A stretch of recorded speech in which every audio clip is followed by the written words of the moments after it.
One day, you notice something you can't quite explain. It isn't your morning coffee that makes you feel okay. It isn't finishing the last email of the day.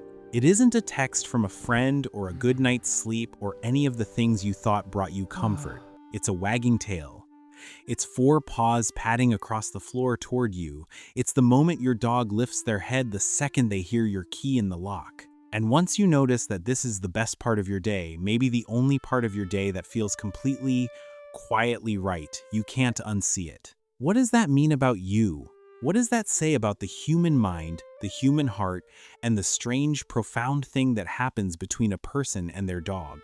It usually starts with something small, a moment so ordinary you almost miss it. Maybe it's a Tuesday morning. You're moving through your routine on autopilot, coffee maker, notifications, the low hum of everything you have to do, and then your dog walks into the room, tail sweeping slowly side to side, eyes soft, unhurried. They sit beside you. They don't need anything. They just want to be where you are. And something in your chest settles. Psychologists who study emotional attachment describe a concept called times felt security, times the deep biological sense that you are safe, seen, and not alone. It's the same thing a child feels near a calm, steady caregiver. The nervous system stops scanning for danger. The shoulders drop, breathing slows. Your dog gave you that, without a single word. This is what the small moments actually are.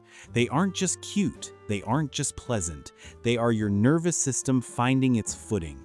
And the more often that happens, the morning greeting, the door greeting, the quiet weight of your dog leaning against your leg, the more your brain begins to associate that presence with something profound. Relief. The human brain is not built for chaos. It is built for pattern, for rhythm, for predictability. Modern life offers almost none of that. Emails arrive at any hour. Plans change without warning. Relationships shift. The news is relentless. Even good days carry an undercurrent of uncertainty, the sense that nothing is quite stable, nothing is quite guaranteed. Psychologists call this times ambient anxiety. You might not even feel it consciously, but it's there. A low-level hum your brain is always managing. And then there's your dog. Your dog wakes up at the same time, needs to be fed at the same time, wants their walk at roughly the same time. And when you come home, whether you're late, whether you're exhausted, whether it was the worst day of the year, they are overjoyed to see you consistently, completely, without exception. For a nervous system that spends all day navigating unpredictability, this consistency is not just comforting, it is times medicine. Your dog becomes what researchers call an times emotional anchor, times something reliable in an unreliable world. A fixed point your mind can return to again and again and find the same warmth waiting there. This is why the happiness you feel with your dog doesn't feel like excitement. It feels like times exhaling. But here's the part nobody tells you. It isn't just the presence of your dog that changes you, it's the rituals you build around them. The morning walk before the world wakes up, the way they wait by their bowl and you talk to them while you scoop the food, the evenings on the couch where they press against you and you both watch something neither of you is really watching, the quiet rhythm of a life shared. Ritual psychology tells us something striking. The human brain doesn't just respond to rituals emotionally, it times needs, times them neurologically. Repeated, meaningful sequences of behavior create what neuroscientists call times procedural memory, times a kind of embodied knowing that bypasses thought entirely. You don't decide to feel safe during these rituals. You simply do. The body remembers. When you take your dog on their morning walk, you aren't just exercising. You are resetting. You are stepping outside of time, outside of your inbox, outside of your worry. You are doing the same thing you did yesterday, and the day before, and the day before that. And your brain, which loves nothing more than a pattern it trusts, interprets this as all is well. The ritual doesn't belong to your dog. Exactly. It belongs to both of you. It is the structure you built together, without planning it, simply by showing up for each other every single day. And when life gets hard, when it really gets hard, this matters more than most people realize. There is a particular kind of loneliness that comes not from being alone, but from feeling unseen. It arrives in the middle of a marriage that's unraveling, in the silence after children leave home, in the long, shapeless days of retirement when the calendar suddenly stops telling you who you are, in grief, in transition, in the ordinary devastation of feeling like you've lost your place in the world. People often describe this loneliness as invisible. No one around them seems to notice. They go through the motions. They answer fine when asked. And somewhere in that silence, they stop expecting to feel understood. And then their dog looks at them, not with pity, not with advice, not with the subtle discomfort that humans sometimes show when they don't know what to say, just with presence, with that steady, calm, unhurried gaze that asks nothing and offers everything.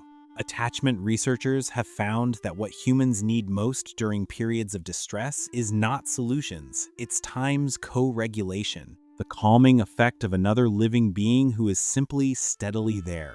Dogs provide this instinctively. They do not try to fix you, they just stay. And staying, it turns out, is exactly what the hurt parts of us need most. People often say they love their dogs because their dogs love them unconditionally. And that's true, but it's not the whole story. The deeper reason, the psychological reason, is that your dog has become woven into the actual fabric of your days. They are not a chapter in your life. They are the thread running through every chapter.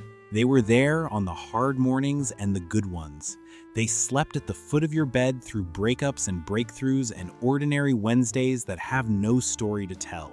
You don't just love your dog because of what they give you in any single moment. You love them because they have been present times through so many moments that their presence has become indistinguishable from the feeling of being home.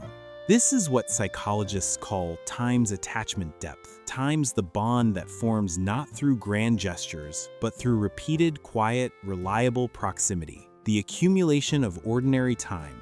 Your dog is the keeper of your daily life in a way that no one else is.